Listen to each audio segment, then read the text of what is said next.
Alors moi, j'étais étudiant, justement, d'agro. C'était ma formation de base. Donc c'était de 96 à 2002. J'ai fait l'agro en Belgique, même si je suis français.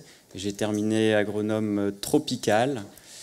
Et puis après, j'ai changé de vie, toujours dans la science, mais j'ai fait un doctorat en éthologie sur le comportement des fourmis. Et puis après, j'ai arrêté la science et j'ai fait de l'éducation populaire en Belgique, toujours, ce qui est très commun et financé par l'État, c'est massivement, c'est très intéressant. Et donc, en sortant de ce monde académique, de ce cocon d'université que j'aimais beaucoup par ailleurs, hein, je passais 12 ans à l'université, et je me suis confronté à un public, disons toujours à faire des recherches, des PowerPoint, des articles, mais à un grand public et en français, et dans toutes les classes sociales et dans tous les milieux. Donc c'est ça qui m'anime aujourd'hui, c'est d'aller partager toutes ces découvertes, tous ces articles en PDF qu'on reçoit en direct scientifique toutes les semaines, qu'on déchiffre, et j'essaye de les synthétiser, de les partager au plus grand nombre, dans tous les milieux. Et là, je reviens un petit peu, ça fait longtemps que je n'étais pas venu dans une fac, je suis content de revenir, merci de m'accueillir. J'ai préparé, et à la demande de Brié aussi, un exposé assez dense, rapide, plutôt scientifique. J'espère que ça sera OK pour vous. N'hésitez pas après à revenir là-dessus sur les questions. Je vais essayer de maintenir un rythme pour pouvoir poser plein de pistes pour le débat. Et là, notre nouveau livre sort dans 10 jours, 2 semaines. Donc on a encore continué les recherches. Donc c'est une sorte de tour d'horizon de plusieurs années, de plusieurs livres. Donc voilà, ça peut être un peu dense, mais au moins vous aurez un aperçu global qui, je pense, est assez intéressant et stimulant, surtout pour des étudiants en agro. Alors à la base, en sortant, hein, je suis sorti de la fac, en éducation populaire, j'avais fait une étude sur l'agriculture sans pétrole, post-pétrole. Et à l'époque, pour moi, dans les milieux scientifiques agro, on parlait des menaces, des risques pour l'avenir, et un tiret des PowerPoint, c'était le climat, mais un tiret, c'était éventuellement le problème des énergies fossiles, et puis on passait, et c'est tout. Je voyais ça juste comme ça, c'était effleuré le sujet. Et puis dans les milieux, après j'ai fréquenté des milieux spécialistes des pics pétroliers et du pic de gaz, etc. L'ASPO, l'Association pour l'étude du pic pétrolier. Et là, c'était l'inverse. Ils avaient tous les détails sur le pétrole, les pics pétroliers, l'avenir de l'extraction, etc. Et puis ils disaient les futurs risques et menaces. Et il y avait un tiret, c'était l'agriculture et l'alimentation. Et ils ne développaient pas. Et il n'y a personne qui faisait le lien. Et j'ai demandé à plusieurs chercheurs, est-ce qu'en Europe, il y a des recherches sur l'agriculture post-pétrole, sans pétrole. Comment on cultive de manière intensive pour tout le monde, sans pétrole, sans tracteurs, pesticides, insecticides qui consomment beaucoup d'énergie, engrais, etc. Tout ça, ça consomme de l'énergie. Il n'y avait pas de labo de recherche. J'ai trouvé un centre, un institut de recherche aux États-Unis, au Kansas, qui s'appelle le Land Institute. Je vous conseille d'aller voir. Créé autour de Wes Jackson. Il a écrit des bouquins, c'est passionnant. Mais sinon, rien. Et du coup, j'avais fait, à la demande d'Yves Cochet, un rapport pour le Parlement européen. C'était en 2013, sur l'avenir des systèmes alimentaires en Europe et sur la possibilité de catastrophes et donc de résilience. Est-ce que nos systèmes alimentaires sont résilients? Puis ça a donné suite le rapport à un livre, un premier livre, Nourrir l'Europe en temps de crise. Et en fait, pour bien se rendre compte de la problématique, c'est que ici vous avez une famille classique, typique au Mali, je crois, ou au Tchad, je ne sais plus. Et on leur a demandé, c'est un photographe connu, Peter Menzel, qui a demandé à ces familles, il y a tout un tas de photos dans plein de pays du monde, de mettre devant eux une semaine de nourriture. Et alors là, on voit famille nombreuse, voilà, des sacs en toile de jute, du vrac, surtout des grains, un peu d'oléagineux, des épices, de l'huile. Ici, c'est en Bolivie. Vous voyez que ça ressemble un peu. Famille nombreuse, beaucoup de choses en vrac, et pas mal de fruits et légumes cette fois. Ici, famille nombreuse aussi, mais en Égypte, et on voit déjà le système alimentaire changer. On voit déjà de la viande apparaître, des emballages, des sucres rapides, des produits industriels. Pareil au Mexique, où là déjà ça change considérablement, ne serait-ce que la famille qui a passé sa transition démographique, Et on voit beaucoup de boissons sucrées, de l'eau en bouteille même, et beaucoup de sucre rapide et de fruits et légumes. Et toujours un peu de vrac. Là, on est en Europe, en Allemagne, toujours 4 familles, 4 personnes dans la famille, et on voit le système alimentaire derrière. On voit ce qu'on appelle le système alimentaire industriel. Quasiment tout est emballé avec des produits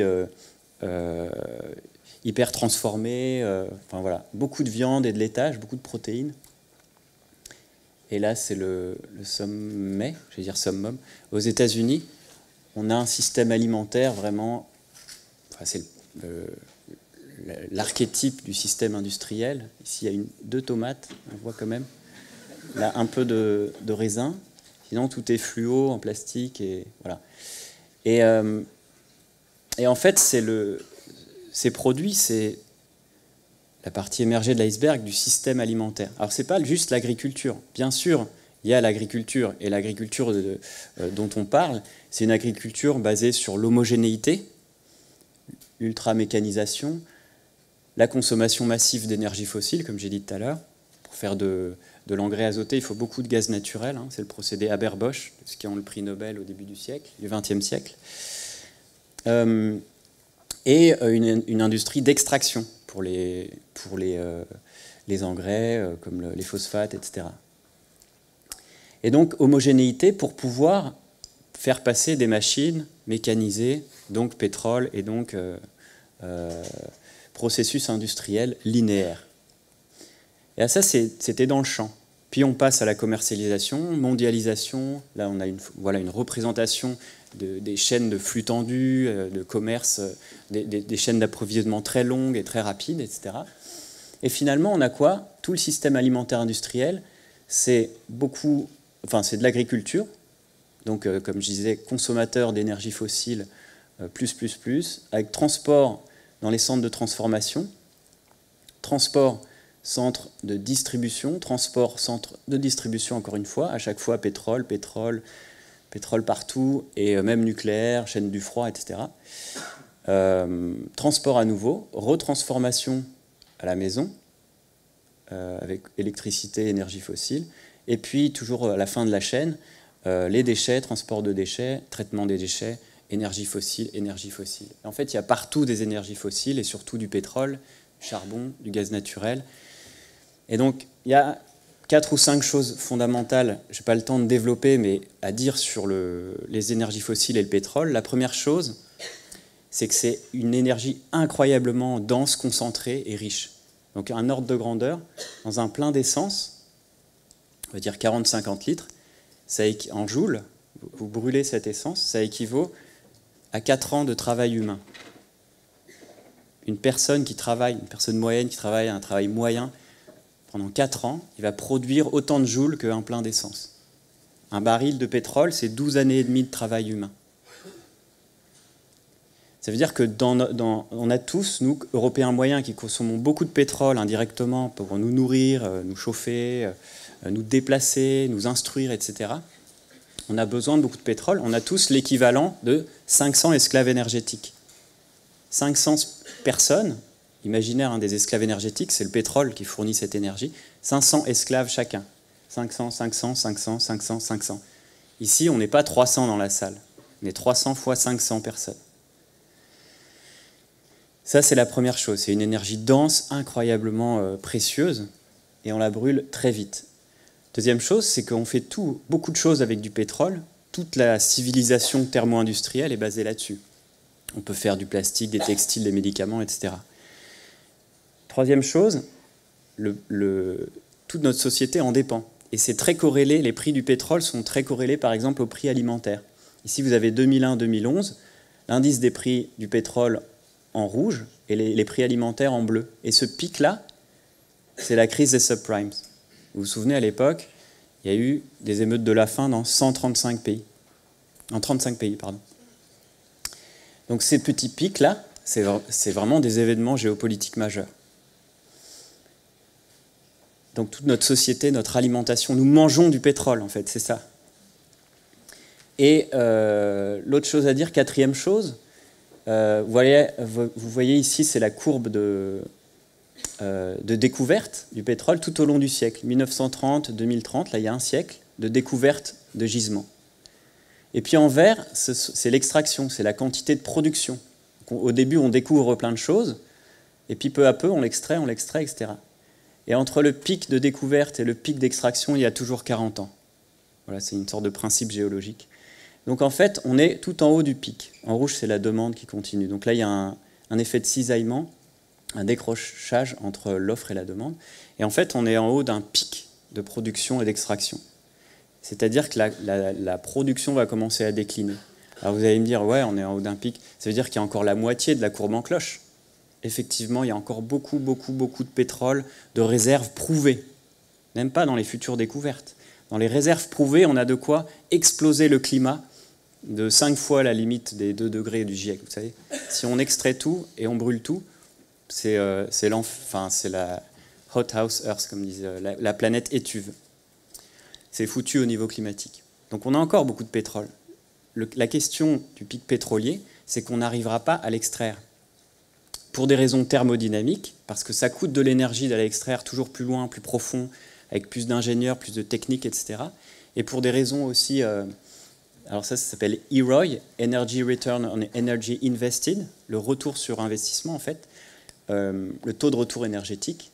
Au début, c'était très facile de faire sortir du pétrole, l'extraire, on appelait des ingénieurs, hop, des machines. Pour 1 baril dépensé d'extraction pour l'industrie, il y en avait 100 qui sortaient aux États-Unis. Donc 99 barils de surplus pour développer la civilisation. C'est très facile. 90 ans après, le rapport est de 1 sur 35. Il faut creuser pour 1 baril dépensé, on n'en retire que 35. Et en fait, ce taux de retour énergétique diminue de manière plus que proportionnelle. Aujourd'hui, aux États-Unis, on est à 1 sur 12. Ça devient dangereux en dessous de 1 sur 20 pour une société. Au niveau mondial, on est à peu près à 1 sur 20. Bon, après, les chiffres sont... c'est une fourchette, quoi. Donc ça devient difficile, énergétiquement, d'aller extraire cette énergie. Et le problème, c'est qu'il y a un problème thermodynamique et il y a un problème financier. C'est-à-dire que notre société, elle a besoin de finances, d'investissement, d'un système d'aide, etc., pour maintenir cette puissance d'extraction. Et inversement, elle a besoin de cette puissance du pétrole pour faire marcher toute la croissance, le système d'aide. Dès qu'il n'y a plus de croissance, tout le système financier s'écroule comme un château de cartes. Et la croissance est directement proportionnelle à l'essence qu'on met dans le système, donc au pétrole. En fait, cette courroie de distribution énergie-finance, c'est la courroie de distribution de notre civilisation thermo-industrielle. Et les 2 piliers là sont très fragiles et sont interconnectés. S'il y en a un qui s'effondre, l'autre s'effondre. Et 5 ou 6e chose et plus sur le pétrole et les autres minerais, sur les limites de notre monde, c'est qu'il n'y a pas que le pétrole, il y a aussi plein de minerais, de terres rares, etc., le lithium, l'argent, le palladium, le zinc, dont on a besoin pour faire tous ces objets de notre civilisation. Et au rythme actuel d'extraction, il ne reste que quelques années de tous ces minerais, qui font vivre toute notre civilisation aussi. Donc il n'y a pas que le problème de l'énergie, il y a le problème des terres rares, des minerais et des matériaux. Un petit exemple, pour atteindre la puissance des énergies fossiles, la construction de fermes solaires et d'éoliennes pour la remplacer nécessitera la production de 15 fois plus de béton, 90 fois plus d'aluminium, 50 fois plus de fer, de cuivre et de verre. De béton, vous savez qu'on a un manque de sable en ce moment. On a bientôt plus de sable pour faire du béton, au niveau mondial. Pour 50% de probabilité de réussir à contenir le réchauffement climatique en dessous de 2 degrés, vous savez que c'est la sortie du rapport du GIEC, là, il parle de 3 degrés, là, donc c'est presque foutu là, pour les 2 degrés. Il nous faudrait avoir construit pour 2028, donc dans 10 ans, 40 fois plus d'éoliennes. Et les éoliennes, il y a de l'argent, le minerai argent, il y a plein de terres rares, il y a vraiment c'est beaucoup de matériaux et beaucoup d'énergie pour les construire. 26 fois plus de panneaux solaires photovoltaïques, 15 fois plus de kilomètres de serre à algues. Voilà des chiffres qui montrent que développer de manière industrielle et massive les énergies renouvelables, c'est pas rien. Ça demande du pétrole, des minerais, etc. et toute une puissance industrielle et financière. Donc on a un constat. D'un côté, tous nos systèmes alimentaires, ce qu'on mange, nous, ici en Europe, dans les pays industrialisés, dépend du pétrole. Et c'est bientôt, il n'y en aura plus ou plus facilement accès. J'ai mis des années avant de résoudre cette équation, qui est toute bête en fait, mais on ne veut pas le voir. En tout cas, je ne l'ai jamais vu en cours, explicité comme ça. C'est juste la fin de nos systèmes alimentaires industriels. Pour bientôt, dans les années à venir, nous allons le vivre. Ce n'est pas nos générations futures, c'est nous. C'était mes conclusions, mon intuition et celle de beaucoup d'autres agronomes et voilà, rapports, experts, etc. pour le 2013, pour le rapport. Et voilà, qu'est-ce qu'on fait avec ça? Donc, qu'est-ce qu'on construit? Si ça s'effondre, il faut construire et aller voir ce qui peut émerger, les jeunes pousses de ce qui émerge suite à l'effondrement de cet arbre géant qu'est le système alimentaire industriel. Est-ce qu'on pourra arriver à se nourrir en Europe à la fin de notre vie, dans 10 ans, dans 15 ans? C'est ça la question. Et alors on a été passionné avec mon ami Raphaël Stevens, qui habite à Bruxelles, par cette question de l'effondrement. Moi, je découvrais comme ça, par une analyse transdisciplinaire de la littérature scientifique, cette question de l'effondrement par les systèmes alimentaires. Donc on a creusé la question de l'effondrement, ce qui a donné ce livre paru en 2015. Et là, on élargit beaucoup plus. Alors ça donne quoi? On a utilisé la métaphore de la voiture. On va aller encore plus loin dans cette question d'effondrement. La voiture, on entend souvent dire notre civilisation, notre société, elle va droit dans le mur. En fait, c'est une mauvaise métaphore. Il n'y a pas de mur. Mais il y a 5 problèmes majeurs qu'on a mis en évidence. Le premier, c'est que tout accélère. On a le pied collé au plancher de l'accélérateur. On ne peut pas l'enlever. Notre voiture accélère. Elle a besoin d'accélérer pour maintenir le système dette, le système financier. Et en accélérant, en consommant toujours plus, vous avez sur la gauche tous les indicateurs de notre société, la consommation d'eau, la population, le PIB, etc. Tout part en exponentiel. Et à droite, c'est la réaction du système Terre. Le taux de la concentration de CO2 dans l'atmosphère, de méthane, ici, l'ozone, la biodiversité, le nombre d'inondations, etc., etc. Et le système Terre répond à notre puissance, à notre démesure.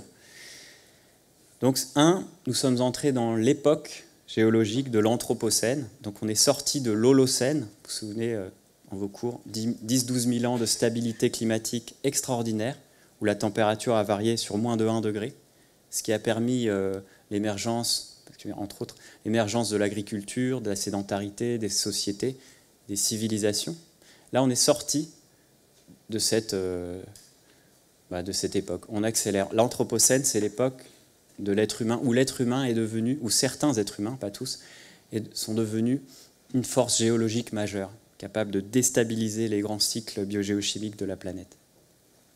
Et donc, je disais, le système Terre répond. On l'a vu, changement climatique, destruction des habitats, des animaux, des plantes, des terres arables, etc., etc., catastrophe. Ça, on l'a vu. Eh bien, le manque de pétrole et de minerais, dont on parlait au début, c'est le fait...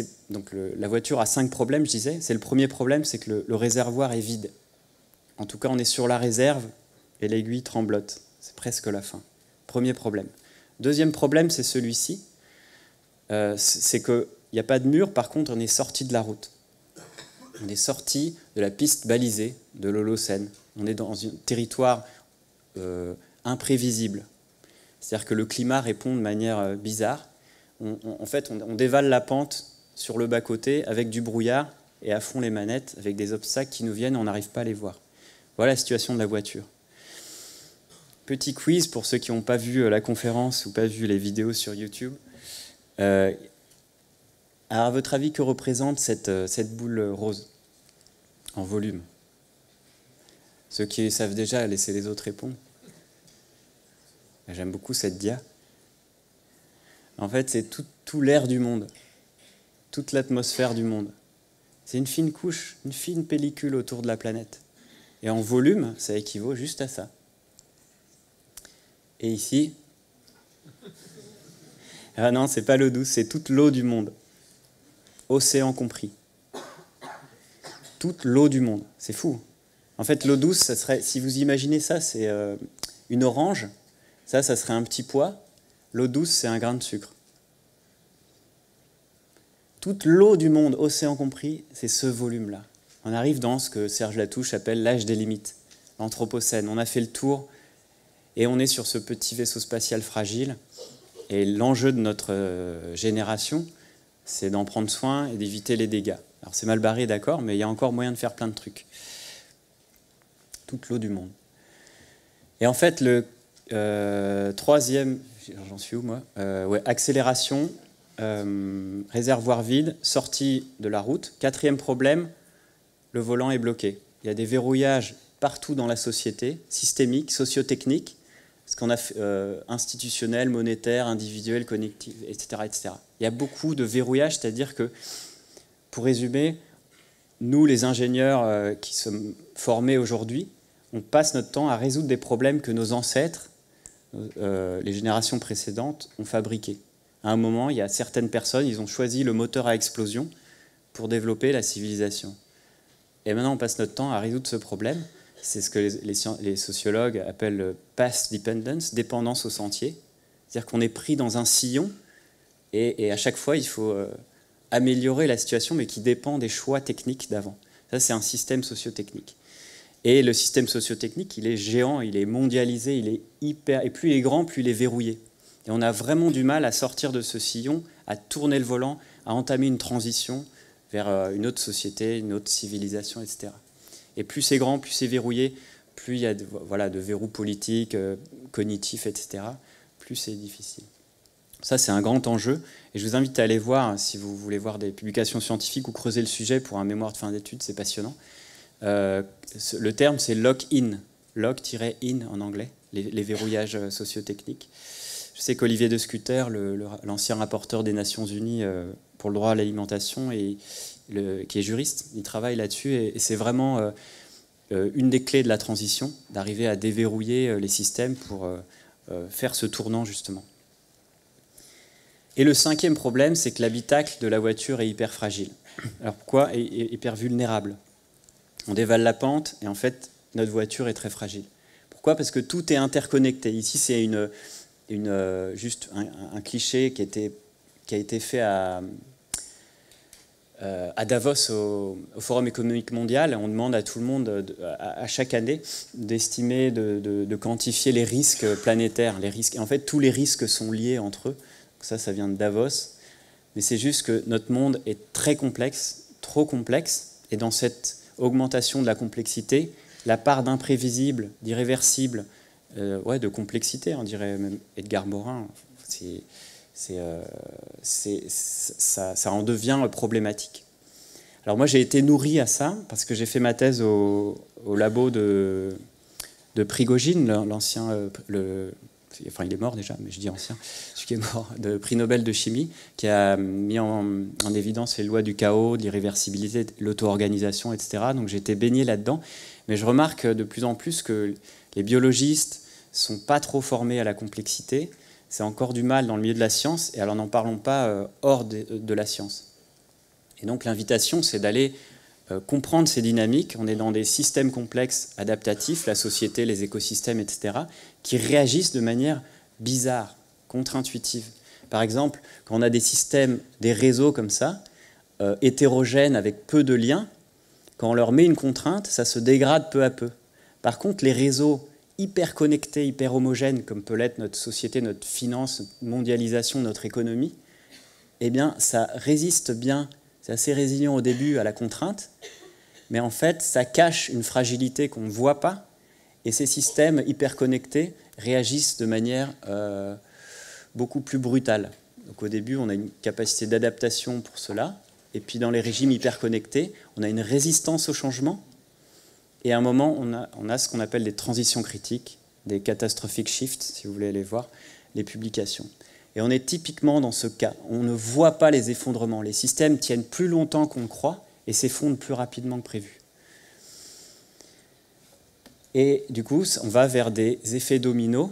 Et lorsqu'il y aura une grande rupture de tous ces systèmes interconnectés, que ce soit finance, économie, électricité, transport, tout ça est connecté. Et ça peut faire des effets dominos, des effets en cascade, qui mettent à mal une société entière. Je vous invite à lire ce roman que je viens de lire, qui est assez mal écrit, mais passionnant, sur... non mais la forme, le fond est intéressant, parce que le pitch, je ne vous raconte pas, mais c'est blackout en Europe de plusieurs jours. Ça va jusqu'à 10 jours. Et c'est incroyablement bien documenté au niveau technique. Voilà, c'est vraiment... ça fait quelque chose. C'est autre chose que les rapports scientifiques, mais il y a de quoi se nourrir pour les collapsologues en herbe. Alors la voiture, voilà, on a le pied bloqué sur l'accélérateur, le réservoir est vide, la sortie de la route, le volant est bloqué et l'habitacle est très fragile. Voilà pour le constat. Je vous disais, il faudrait creuser cette complexité, ce côté systémique des problèmes qui est rarement abordé dans les médias et en sciences. Et donc c'est ce qu'on a fait par notre approche transdisciplinaire. Un exemple typique de systémique, c'est le modèle du Club de Rome, 1972, le rapport Meadows, qui disait en gros, ils ont un système, le système monde, le world model, donc ça c'est le monde, simplifié évidemment, modélisé, avec des boucles de rétroaction positives et négatives partout. C'est en dynamique des systèmes, c'est une discipline qui s'appelle dynamique des systèmes, et ils ont modélisé le monde, et à l'époque, c'était le début des ordinateurs au MIT, ils ont mis les chiffres réels, la population, l'investissement industriel, les taux de natalité, tout ça, ils ont mis la production alimentaire, ils ont mis ça, et ils ont appuyé sur Enter, et ils ont vu comment le monde, qui était modélisé là, allait évoluer. C'est la dynamique du système qui est étudiée, observée, qui allait évoluer pendant 150 ans. Donc en appuyant sur Enter, donc ça c'est les chiffres réels, 1900-1972, ils ont récolté les chiffres du monde, enfin réels quoi. Donc il y a la population mondiale qui commence son exponentielle, là en gris, la production alimentaire, là on a la révolution verte, là en vert et en rose c'est l'économie, les services et l'industrie, du coup la pollution, ici, commence aussi son exponentielle. Et là, c'est les ressources non renouvelables qui commencent à s'épuiser. Voilà, ça, c'est les données réelles. Et ils appuient sur Enter, et le modèle donne ses pointillés. Que dit le modèle? En gros, si on continue sur cette trajectoire d'exponentielle de croissance, on va vers un effondrement de tous les indicateurs, donc de la société, dans la première moitié du XXIe siècle. Nous, on est ici, là. À peu près. Hein. Ça fait 2-3 ans que je dis ça, donc peut-être il faut décaler. Donc, voilà. Avec un début, donc effondrement de l'économie, de la production alimentaire, petite inertie pour la population mondiale qui commence à décliner sur le modèle en 2030, et puis plus grande inertie pour la pollution, qui décline avec 20 ou 30 ans d'inertie. Et alors, il y a un Australien qui a dit « Bon, ça fait 40 ans qu'on a ce modèle, est-ce qu'il est robuste ?» Il est robuste, les données réelles collent assez bien, donc il a récolté les données réelles, ça colle assez bien au modèle.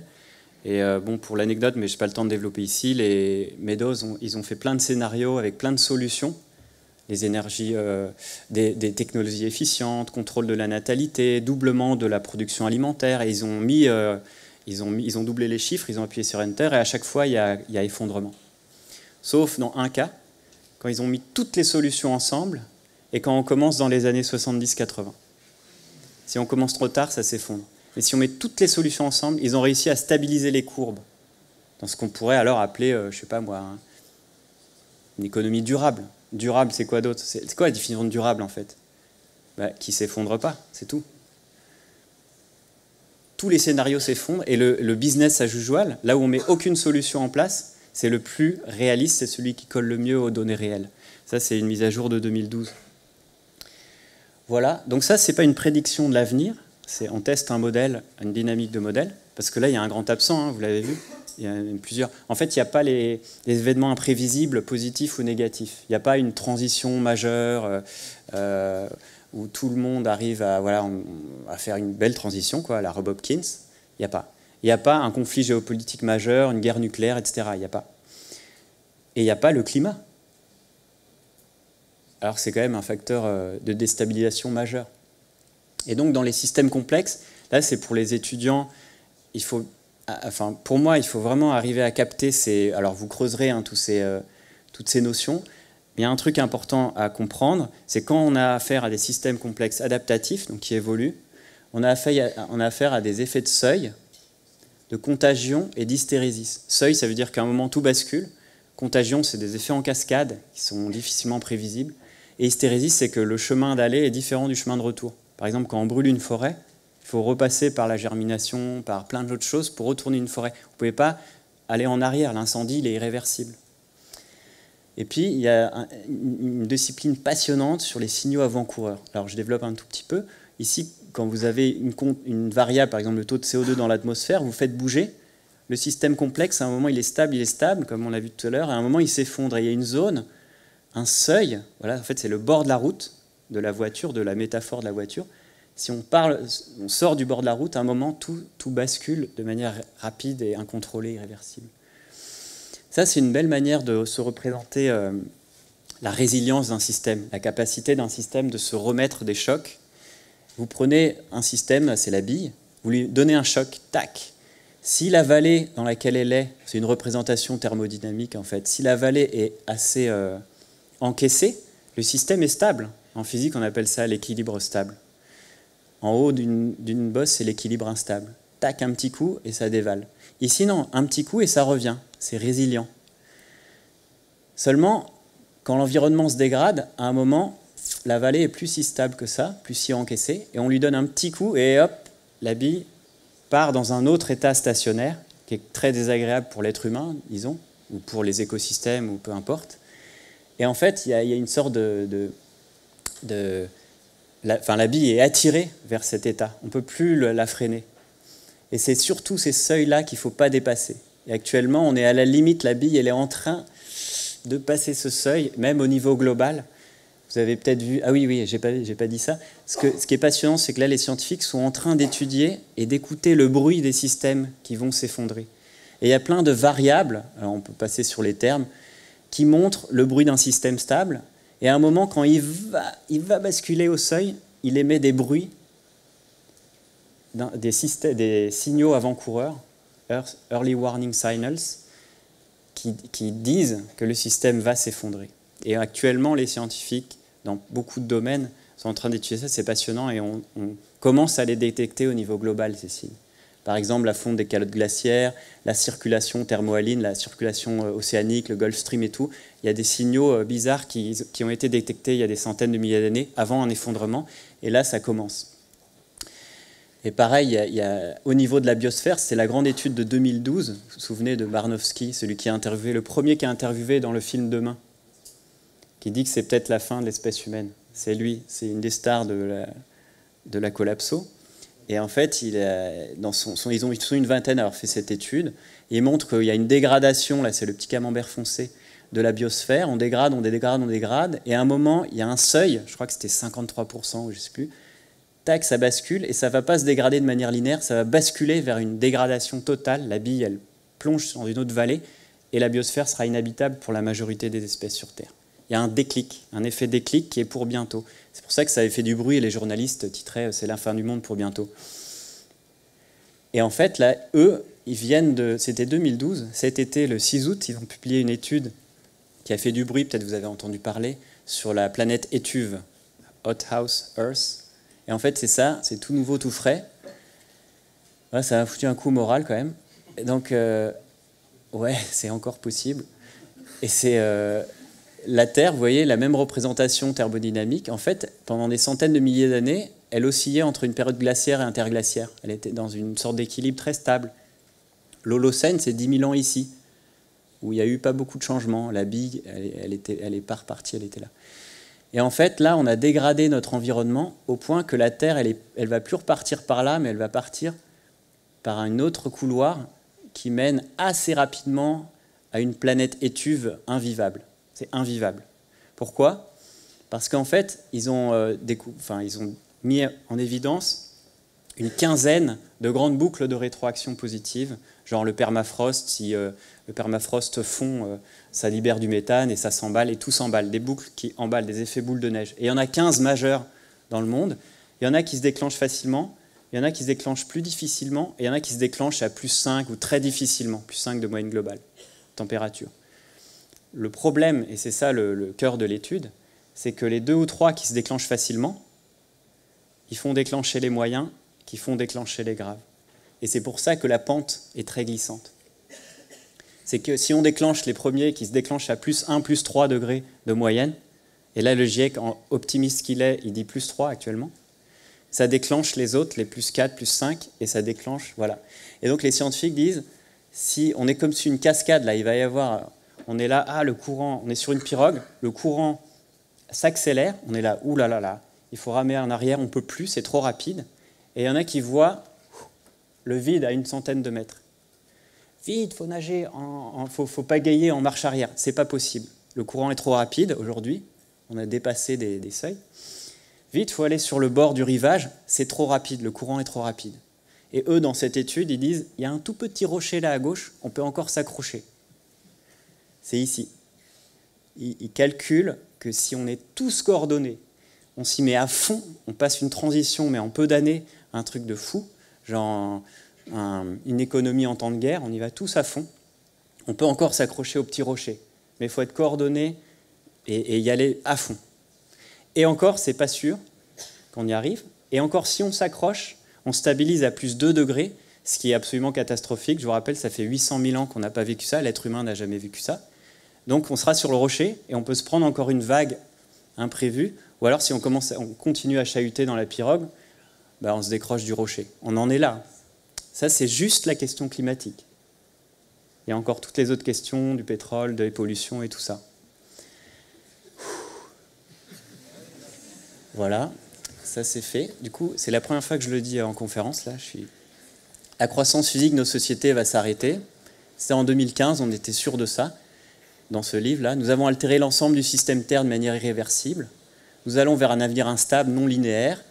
Nous pouvons être désormais soumis potentiellement à un effondrement systémique global. Donc, pour résumer, on a quand même un état de stupéfaction, de paralysie, d'effroi. Et avec Raphaël, on explique ça comme ça. Si on arrête le moteur, si on arrête de consommer, d'extraire des carburants fossiles, etc., si on arrête tout, la finance s'écroule, on provoque un effondrement de notre société industrielle, mais on peut essayer de préserver, ça peut peut-être préserver des frontières, des seuils, des bords de la route du système Terre. Si on continue, il faut de la croissance, des emplois, et on reste dans ce sillon, on y va à fond, pied au plancher, alors on va déstabiliser trop de seuils, et en retour, bim, on va s'effondrer aussi, mais de manière beaucoup plus grave, parce que ça peut inclure ici une disparition de l'espèce humaine, voire de la majorité des espèces sur Terre. Cette deuxième ligne-là est beaucoup plus grave, en fait, conséquente. Et on est coincé. Qu'est-ce qu'on fait? Est-ce qu'il y a encore une petite porte de sortie? Est-ce qu'il y a peut-être encore un petit rocher où s'accrocher? Quelques marges de manœuvre pour se mettre en mouvement. Parce que l'objectif de la collapsologie ou de l'étude passionnante de ces choses-là, c'est pas d'écraser le futur, c'est surtout pas de dire tout est foutu. Tout n'est pas foutu. L'idée, c'est pas d'écraser l'avenir et de dire il n'y a plus rien à faire. C'est d'essayer de voir comment on peut trouver la bonne pagaie, apprendre à ramer, apprendre à s'entendre bien et passer ces années de tempête, entrer dans la tempête le mieux possible. On n'est pas face à un problème pour lequel on appelle des ingénieurs, ils vont résoudre le problème et trouver une solution. On n'est plus dans les solutions. Moi, j'oublie ce mot solution. On est dans ce que les Anglais appellent un predicament. On n'a pas le terme en français. C'est une solution inextricable. La maladie incurable génétique, c'est pas un problème parce qu'il n'y a pas de solution. La mort, c'est pas un problème parce qu'il n'y a pas de solution. Par contre, on peut apprendre à bien vivre avec. Si on a un diabète de type 1, on se pique tous les jours à l'insuline, on apprend à bien vivre avec, mais il n'y a pas de solution. Et l'effondrement ou les tempêtes à venir, les catastrophes, le climat, ce que vous voulez, ce ne sont pas des problèmes à résoudre, ce sont des predicaments. C'est-à-dire, c'est comme ça, l'avenir est comme ça, tout n'est pas écrit, il y a encore des marges de manœuvre, mais il faut apprendre à bien vivre avec. Un pied dans la réalité, la lucidité, les mauvaises nouvelles, ce que vous voulez, un pied dans les bonnes nouvelles, ce qui est aussi la réalité, mais si on enlève un des deux, on perd pied. Soit du déni, soit du désespoir, du nihilisme, etc. Il faut garder les deux pieds bien ancrés. Quelles sont les marges de manœuvre? Bon, c'est un petit tour d'horizon assez rapide, mais qui va lancer le débat. Déjà, arrêter de gaspiller. La moitié de la production alimentaire mondiale est gaspillée, la moitié. Arrêtez de manger de la viande, ça on connaît tous les arguments. Arrêtez de manger de la merde en général, du sucre, des mauvaises graisses que vous voulez, voilà. Ça c'est déjà une grosse marge de manœuvre. C'est pas facile, mais voilà, on peut y arriver à l'échelle individuelle et collective. Donc on peut réduire la production et la prédation sur les écosystèmes, le système Terre, etc. Ça, c'est grosse question politique, voilà, socio-technique et tout, psychologique. Il y a beaucoup de recherches à faire là-dessus. Alors, la deuxième histoire, pour ceux qui ont vécu, les moins jeunes d'entre nous, qui ont vécu la sortie du rapport au Club de Rome en 72, il y avait aussi les premiers chocs pétroliers. Moi, je ne l'ai pas vécu, je suis de 78, mais il y a tout un imaginaire qui s'est développé quand même. Les premiers survivalistes à l'époque, c'était des communautés plutôt de gauche, d'extrême gauche, qui voulaient survivre à l'hiver nucléaire. Et puis, voilà, c'était aussi l'imaginaire du pic pétrolier, etc. C'est sur ce fond qu'est née la permaculture en Australie, enfin en Tasmanie. C'est de créer une agriculture qui ne dépend plus du pétrole, en fait. Et si vous voulez, on y reviendra après sur la permaculture. À Cuba... vous savez que c'était un allié soviétique, donc une île dans les Caraïbes. Et dans les années 90, il y a l'effondrement du bloc soviétique. Et c'était l'île, un des pays les plus industrialisés d'Amérique latine. C'est là où il y a le plus de scientifiques. Che Guevara était ministre de l'industrie, pardon, pas de l'agriculture, de l'industrie. Ils exportaient massivement, ils importaient des pièces, enfin, de l'essence, du gazole, tout ça. Et en fait, il y a eu un effondrement du bloc soviétique, donc un effondrement des alliés, mais ils étaient sous embargo états-unien. Donc ils se sont retrouvés tout seuls sur leur île, sans approvisionnement, collapse. Ils ont fait une expérience grandeur nature d'effondrement, et ils se sont débrouillés. El cubano es creativo. Je suis allé là-bas, 2 mois, incroyable. Ils sont créatifs, ils ont de l'entraide, enfin, c'est vraiment assez beau. Alors là, c'est des caricatures, mais j'ai ressenti ça. Après, c'est très complexe comme situation. Mais en quelques minutes, on n'a pas le temps. Mais le gouvernement, voilà, a réquisitionné des camions pour faire des bus. Il y a une discipline incroyable sur les files indiennes. Là, voilà, c'est vraiment assez extraordinaire. Voilà, c'était la débrouille, parce que les chaînes du froid étaient rompues, plus d'électricité, plus d'ascenseur, plus de réfrigération. Il y a une production de bananes à l'ouest. Ils n'en avaient même pas à l'est, il n'y avait plus de camions, enfin voilà, c'était difficile l'agriculture. Ça, c'était les moyens de transport. Et l'agriculture, déjà bio, parce qu'il n'y avait plus trop de produits, donc à la main, et plutôt en ville, parce qu'il y avait beaucoup de main-d'œuvre. Ça, c'est en ville. Moi qui ai pris la photo, on a un système de production intensif. C'est hyper intensif. Sauf que c'est bio. D'ailleurs, ils n'ont plus le droit d'utiliser des produits en ville. C'était un décret. Des produits produits sanitaires. Là. Et c'est intensif en main-d'œuvre. Agriculture urbaine, agroécologie, permaculture, tout ça, ça a explosé. Alors pas tout, il y a environ la moitié de l'agriculture qui s'est convertie, et on voit des unités intensives de production, d'agriculture urbaine, etc. Ils ont eu le prix Nobel alternatif pour avoir montré qu'on pouvait faire ça à grande échelle, en bio, et produire plus, autant sinon plus, qu'en conventionnel. On voit ça dans les villes post-industrielles, comme à Détroit, où il y a des jardins collectifs qui spontanément, mais dans plein de villes, l'agriculture urbaine revient dans l'hémisphère nord, dans les pays industrialisés. Et en fait, on peut aussi aller voir, on sort de Cuba là, mais aux États-Unis, à la Deuxième Guerre mondiale, puis la Première Guerre mondiale aussi, et en Angleterre aussi. Et même dans les années 30, il y a eu des grands programmes de jardinage, en fait. À la Deuxième Guerre mondiale, après Pearl Harbor, je crois que c'était en 1941, il y a la population, ils voulaient participer à l'effort de guerre. Et les militaires ont dit, non, mais ça c'est un truc de pro, par contre vous pouvez cultiver des légumes, à fond, allez-y. Dans les jardins, partout, dans les municipalités, dans les pelouses, à fond, à fond. Ils ont appelé ça le Victory Garden. Il y a eu un comité avec de l'état-major, les grandes universités, Harvard, etc., qui pilotaient ce programme. Et en 2 ans, en 1943, 60% des légumes étaient produits par les Victory Gardens. Partout, dans les grandes universités, devant le Capitole. Imaginez ça aujourd'hui, hein, à l'Élysée ou je sais pas. Et des pubs partout, voilà.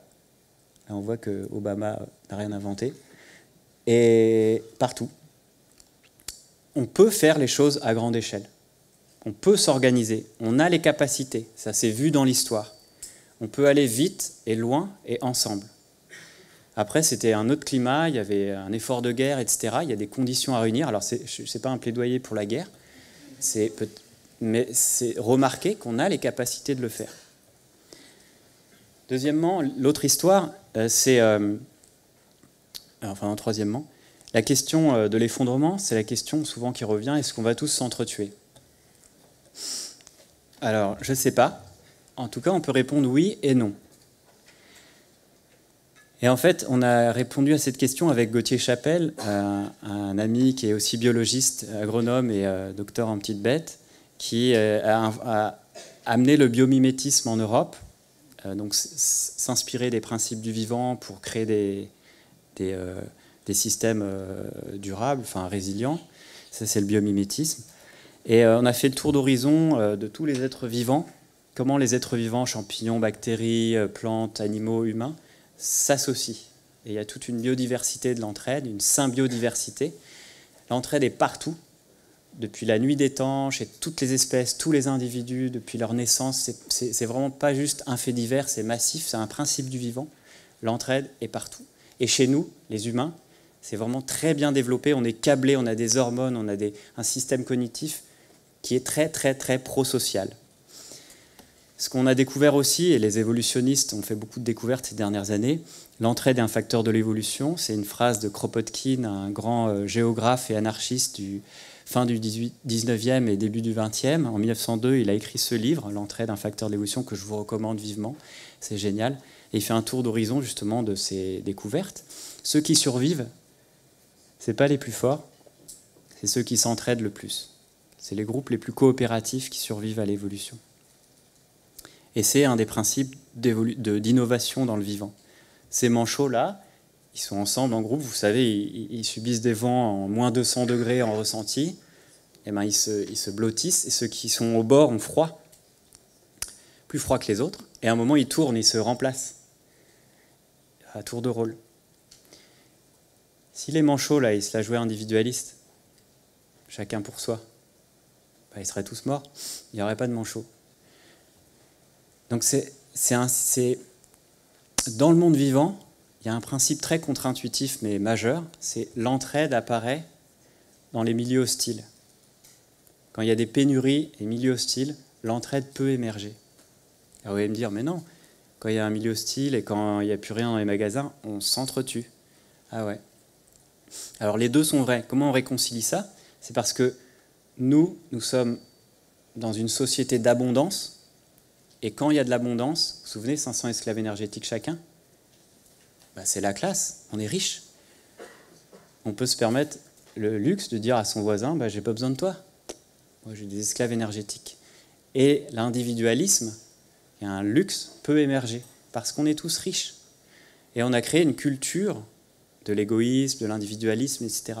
Et c'est ça qui est toxique quand on arrive dans les catastrophes et les tempêtes. C'est cette culture, c'est ça qui fait l'effet Nutella dans les magasins. Quand on baisse le prix du Nutella, les gens jouent des coudes. C'est ça. C'est la culture de l'égoïsme et qui est entretenue par une mythologie de chacun pour soi, la loi du plus fort, les équations mathématiques, etc. Il y a un cas emblématique que développe Jacques Lecomte dans son livre La bonté humaine. C'est à Katrina, la Nouvelle-Orléans, en 2005. Vous vous souvenez de ces images?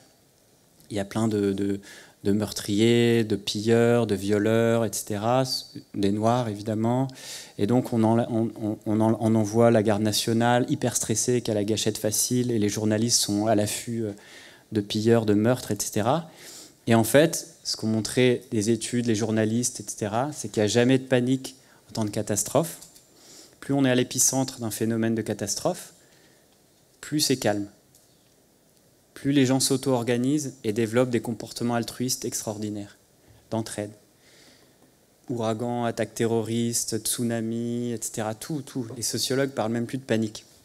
Ça, c'est des représentations qu'on a, c'est une mythologie, de notre mythologie libérale, on va dire, philosophiquement, qui considère que la nature est agressive, méchante, que c'est la loi du plus fort, la guerre de tous contre tous, etc. Et le mythe aussi de l'égoïsme, où tout le monde est égoïste et ceux qui survivent dans la nature, c'est les plus forts et les plus égoïstes. Et en fait, voilà, le World Trade Center, les gens descendaient des tours jumelles avec des comportements de galanterie, de calme, etc. Les pompiers sont remontés en sachant qu'ils allaient mourir. Ils sont remontés sauver des gens, etc., etc. Tous les témoignages convergent. Et en fait, nous, notre espèce, elle est hyper sociale. Le terme est ultra social dans les publications scientifiques. Ultra social. Nous sommes l'espèce la plus sociale du monde vivant. Une des plus sociales. Pourquoi? Parce qu'à la naissance, on est hyper vulnérable. À la naissance, sans maman, papa, on se fait bouffer tout de suite. Sans les oncles, les tantes, le clan, la grand-mère, le clan. Sans l'ultra-socialité, sans les capacités d'empathie, de découvrir les sentiments des autres et de fonder les sociétés, on serait tous morts. Et c'est ça notre puissance. C'est la socialité humaine qui fait notre puissance. Et le paradoxe, c'est notre puissance maintenant qui nous détruit, qui nous rend vulnérables. Et donc, on arrive, nous, vous savez peut-être, vous avez lu Sapiens de Harari, super bouquin au début, vous savez, il parle de la révolution cognitive à moins 70 000 ans, l'être humain est parti dans sa tête, dans ses mythes, ses représentations, ses récits, etc. Et il y croit à fond. Et en fait, on est parti là-dedans et on croit à des choses complètement incroyables. Par exemple, qu'il n'y a qu'une loi dans la jungle, c'est la loi du plus fort. Mais franchement, s'il y avait si les bactéries et les champignons nous voyaient, mais ils se moqueraient de nous.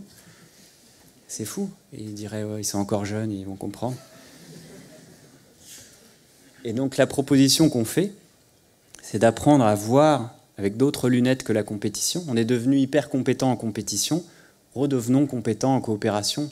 Il ne suffit plus de compter sur l'intuition, le bon sens et tout ça. Il faut devenir compétent, avoir des facs d'économie dédiées à l'altruisme, des prix Nobel, des équations mathématiques. Et là, on pourra parler d'un vrai projet de société, ou en tout cas apprendre à marcher droit, sachant qu'on a une jambe hypertrophiée et une jambe un peu faible. Donc on sait gérer les pénuries. Ce qui est dangereux pour l'être humain, c'est pas d'arriver dans les pénuries, parce que ça on sait faire depuis des centaines de milliers d'années, c'est d'arriver dans les pénuries avec cette culture de l'égoïsme. Un autre déclic, c'est la vision qu'on a du vivant. Alors vous avez sûrement vu les livres sur la forêt. En ce moment, il y en a beaucoup. La vie secrète des arbres, sur les végétaux, sur l'intelligence des plantes, tout c'est passionnant. Il y a des découvertes scientifiques majeures en ce moment qui sont faites. Par exemple, que tous les arbres s'entraident par les mycorhizes, se passent des nutriments des plus forts aux plus faibles, des adultes aux petits jeunes qui émergent, et ça éclate complètement cette vision qu'on avait d'une forêt où tous les arbres jouent des coudes pour l'accès à la lumière et sont tous en compétition. Il y a de la compétition, certes, il y a beaucoup d'entraide, entre espèces même. Il se passe des minéraux entre espèces différentes. C'est intra- et interspécifique. Et en fait, la forêt, la nature en général, les écosystèmes ont beaucoup d'expérience en résilience. Il y a ce que disent les biomiméticiens, c'est 3,8 milliards d'années d'expérience en recherche et développement en résilience. Dans toutes les entreprises, vous mettez un biologiste pour réfléchir à comment traverser les tempêtes ou à découvrir des nouveaux procédés. C'est ce que résume bien Gauthier Chapelle, avec qui j'écris l'entraide, dans son livre « Le vivant comme modèle ». Je pense que c'est une bonne base pour l'Anthropocène et pour décrire les principes du vivant, surtout pour des étudiants. Et donc s'inspirer du vivant, c'est exactement ce que fait la permaculture. La permaculture, c'est 12 principes. Il y a 3 principes éthiques et 12 principes de design. Et les principes de design, quand vous réfléchissez, c'est exactement les principes du vivant. Et vous les appliquez à tout, à l'agriculture, à la maison, à l'énergie, au groupe humain, et ça fonctionne super bien. Voilà, la permaculture, c'est une méthode de conception de système humain soutenable, empruntant les motifs de la nature. Ce qu'on fait, alors toujours dans le film Demain, ils sont interviewés, mais c'est des amis, en fait, on est assez proche de Charles et Perrine, avec Gauthier surtout. Et eux, ils ont fait en Normandie, alors c'est un exemple très médiatisé, dont on discute souvent, enfin qu'on discute souvent.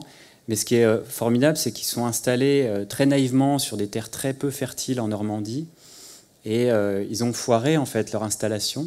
Ils sont installés en bio. Ils ont fait une formation maraîcher bio et ça marche pas. Et ils perdaient de l'argent, etc. Et du coup, je vous conseille leur livre est vraiment excellent. Et après, ils ont fait un pas de côté. Ils ont appliqué les principes de permaculture et les principes de micro-agriculture intensive qui venaient des maraîchers parisiens du 19e, je vais y revenir juste après. Et ils ont réussi à produire de l'abondance. Non seulement ils produisent beaucoup en intensif, sans produits chimiques, sans mécanisation ou quasi, en stockant du carbone, en augmentant la biodiversité de manière incroyable, les oiseaux reviennent, c'est fou, et en générant de l'emploi, je veux dire beaucoup d'argent, de manière à ce que ça soit viable économiquement. Donc quand on va dans le sens du vivant, et c'est ça un grand déclic qu'on doit avoir, surtout en agro, que moi j'ai pas eu à l'époque, que j'ai découvert par la suite, quand on va dans le sens des principes du vivant, ça crée de l'abondance. Et on va pas quand on va à l'encontre des principes du vivant, on doit dépenser de l'énergie et du travail, pétrole, pour aller à l'encontre et pour produire finalement moins. Et c'est ça l'aberration. Donc c'est une invitation à aller plonger dans les principes du vivant. Alors dans ces fermes post-industrielles qui seront évidemment verticales, avec Gauthier on voulait, verticales dans le sens avec plusieurs étages végétaux, on voulait mettre en évidence qu'il y aura 3 piliers. Le premier, c'est la tête. L'agriculture du futur, 3 piliers. 1, la tête, c'est-à-dire une agriculture intensive en connaissances. Et ça, c'est la permaculture. Ça, c'est les 2 fondateurs de la permaculture. C'est très complexe. Compliqué, non? Complexe. On est dans ce qu'on disait au début, les sciences de la complexité.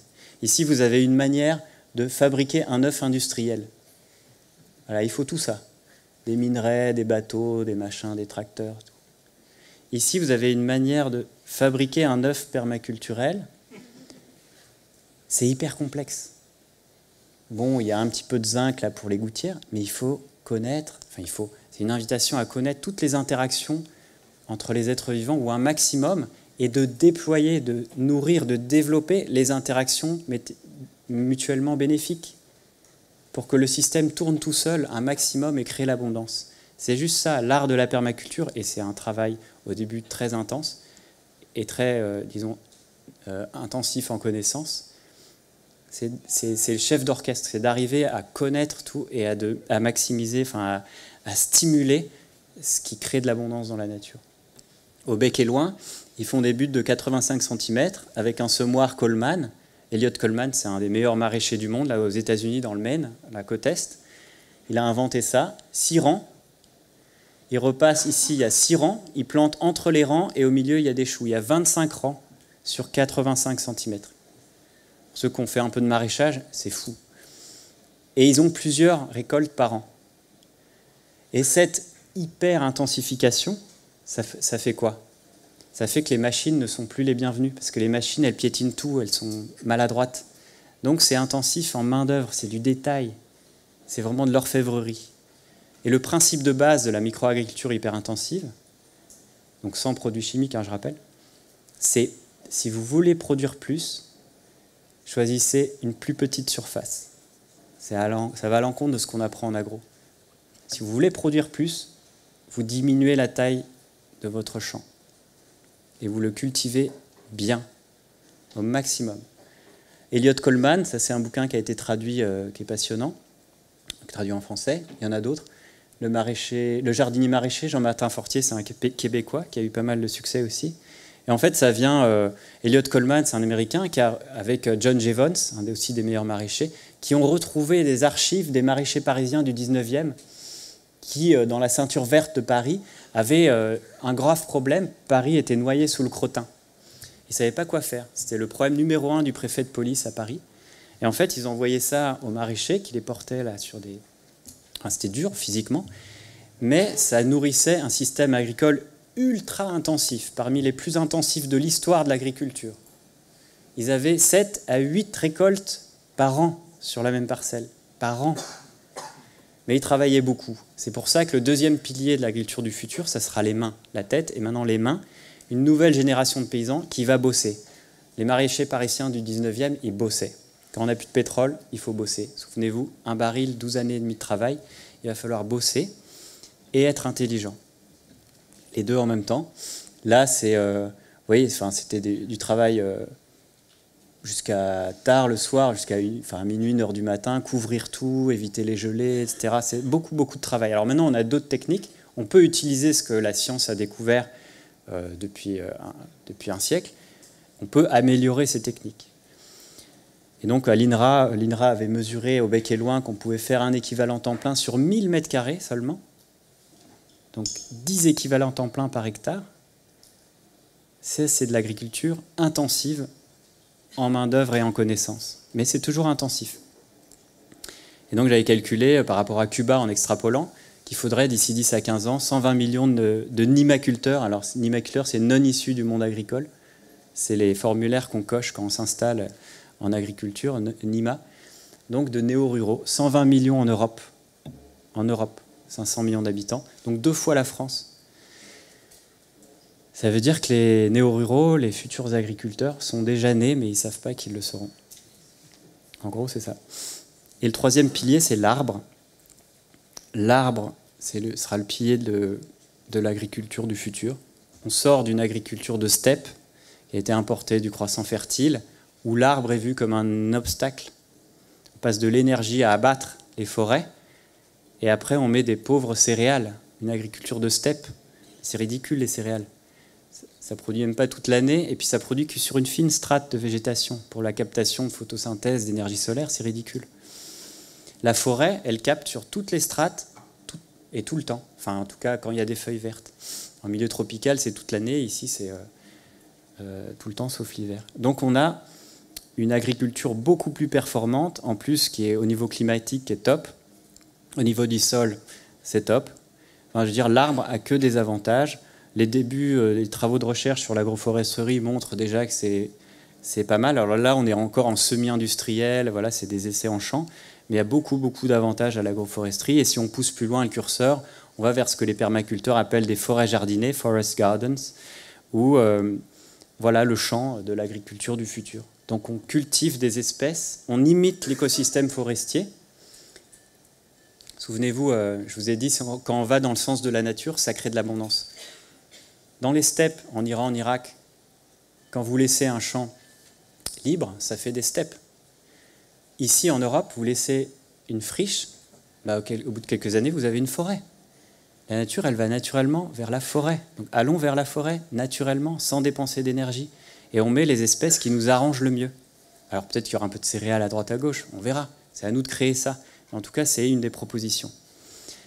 Donc, 4e marge de manœuvre, agriculture post-pétrole, 3 piliers. Conclusion, il va falloir survivre. Ça, je pense que c'est assez clair.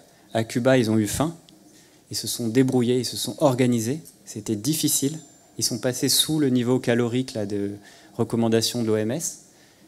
Voilà. Il y en a qui se sont effondrés. Hein. Corée du Nord, alliés soviétiques, effondrement. Il y a eu 2 millions de morts de famine. Ça peut foirer, mais on peut arriver à faire quelque chose. Ça, c'était à Cuba. Je me souviens des témoignages où ils mangeaient des rats et des familles d'accueil là, qui me racontaient. Ils mangeaient des sandwichs de peau de banane. Enfin, c'était fou, quoi. Et ils nettoyaient les friches pour faire de l'agriculture urbaine. C'était difficile. Et dans les campagnes, les agronomes, les paysans, les agriculteurs, imaginez un peu. Ils devront produire de la nourriture pour tout le monde. C'est pas facile. Réparer, régénérer les écosystèmes, encore moins facile. Si on se contente juste de sauvegarder ce qu'on a, c'est foutu. Il faut régénérer.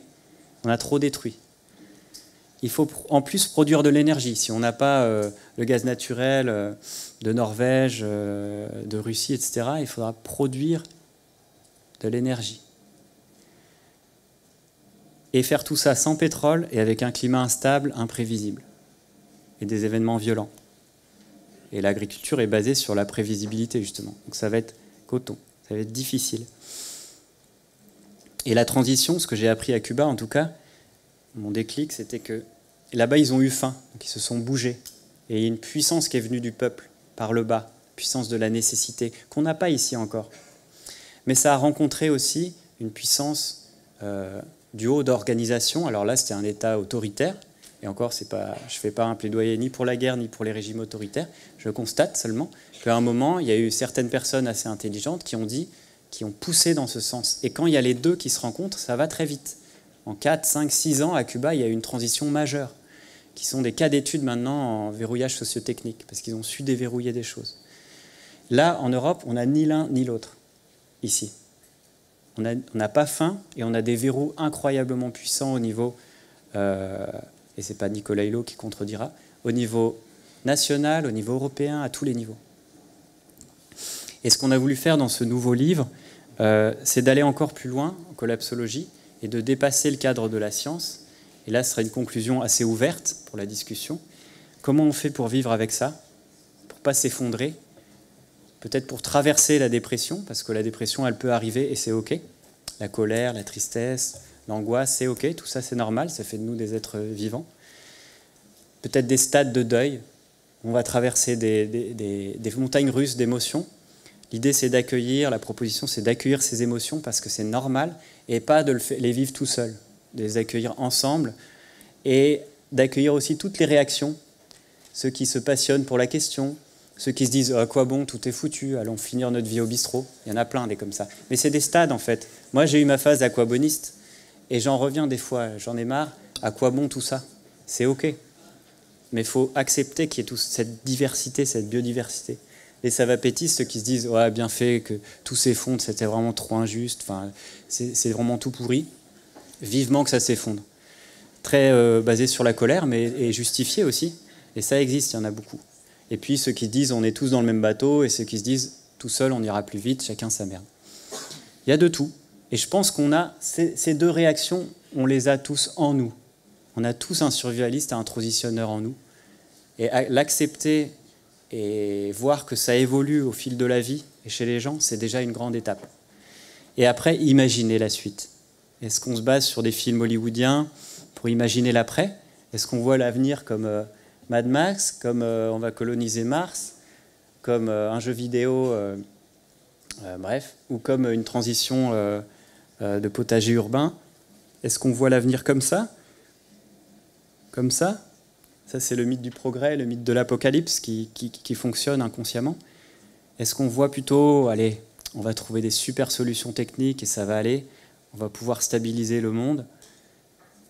Ou est-ce qu'on accepte, on se dit, OK, il y aura une grande descente et on va faire au mieux, on va gérer cette descente? Vous voyez, tout ça, c'est une question d'imaginaire. Quel récit on se raconte? On croit à quoi? À quoi on veut croire? À quoi on peut croire?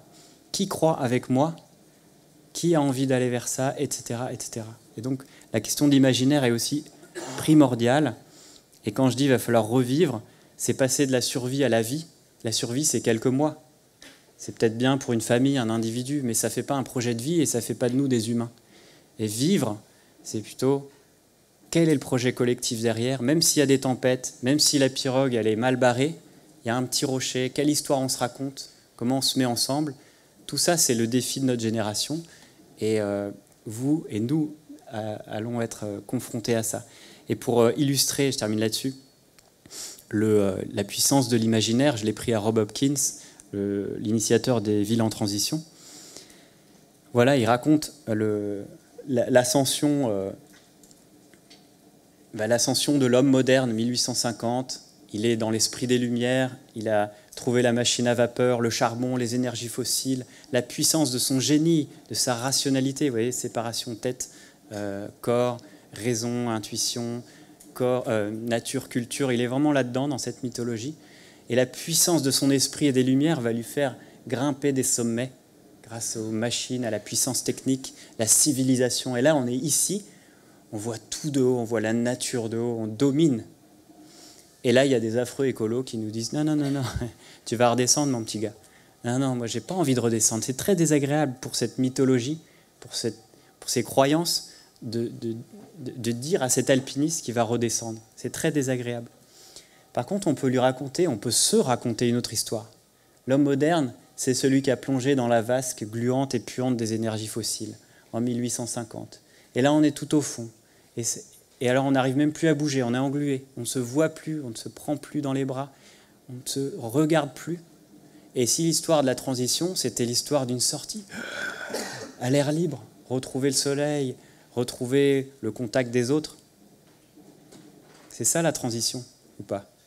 Vous voyez, un récit, la même courbe, l'Anthropocène, le pic pétrolier, ce que vous voulez. Vous mettez les courbes que vous voulez, mais vous racontez une histoire. Et ce n'est pas forcément une belle histoire édulcorée, mais c'est un récit. Nous, les humains, on adore les récits, on y croit à fond. Donc la question des émotions, de l'imaginaire, la question spirituelle, la question éthique, tout ce qui sort aussi du cadre de la science sera fondamental pour les années à venir et pour les tempêtes à venir. Et je finis sur une petite blague. Lui dit oui, la planète a été détruite, mais pendant un bon moment, on a créé énormément de valeur pour les actionnaires. Et je trouve ça magnifique parce qu'il y a tout. Il y a le feu, symbole de la communauté, il y a les enfants, les générations futures, il y a l'effondrement derrière, il y a le passé et il y a les récits. Merci de votre attention.